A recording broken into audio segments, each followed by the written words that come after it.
Thank you, Pat. Okay, there we are. Good afternoon, everybody. We say welcome to our Lebanon Valley Expo and our fairgrounds. Good to have everybody with us here today. A little bit of a history.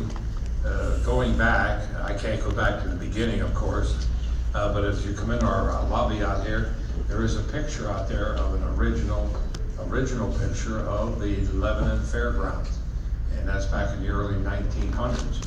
And that was out on West Oak Street.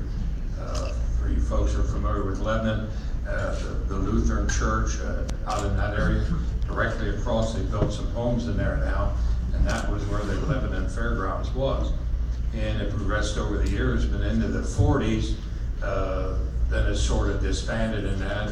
They tore the grandstand down, but you had a lot of big grandstand for horse racing and things of that such.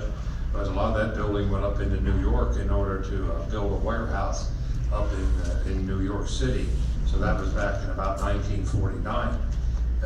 Throughout the years after that, the fairs were held at different areas. They always called it the 4-H fair. For you, some of you might remember, it was at the H&H Tack Shop in Annville. Gene Heisey had that. Ebenezer, they had the fair sometimes out there. It sort of moved around. In the Fireman's Park in Fredericksburg, and I can think about those particular items. I know back when I was in high school, a lot of the schools had their own fairs as well. I can remember putting up tents every year at the South Lebanon Fair. I'm sure a lot of you remember the fairs in Myerstown, Schaeferstown, and with all of that and having them all over the place, there was a time that everybody thought that perhaps we need to have a centralized location for the fair.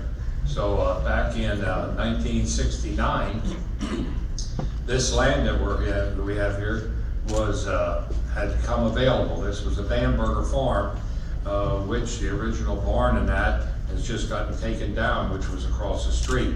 That was before Rockerty Road went through there. This was actually part of that over there, and their driveway came in off of Cornwall Road.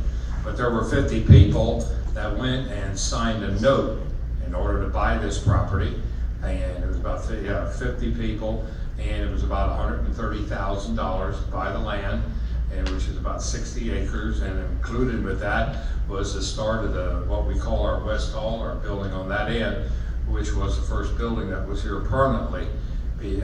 After they started, before that, of course, we had that building, but then there was a lot of tents, and if you were fortunate enough to be a part of the crew, you were out here for days and days putting up a tent, and lots of tents, and then you hope that we didn't have a thunderstorm that they blew down, which did happen more than once. So then we would sit out here in the morning, and then we'd be gluing the tents back together again and sewing them so that we could get them up for the evening's activities.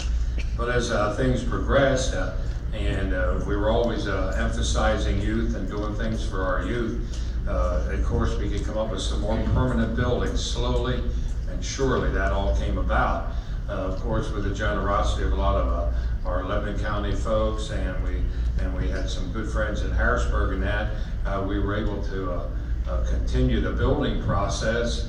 And I'm sure we're not done building yet, but if we ever think back, one of the biggest pushes to arrange a lot of the dollars would have been the gentleman from over in Clayona, big tall man. I'm sure everybody knew about him, that had the Hawk Manufacturing.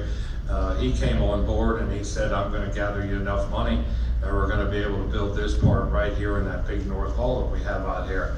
And that was a great project, and of course that enabled us to do a lot more rentals.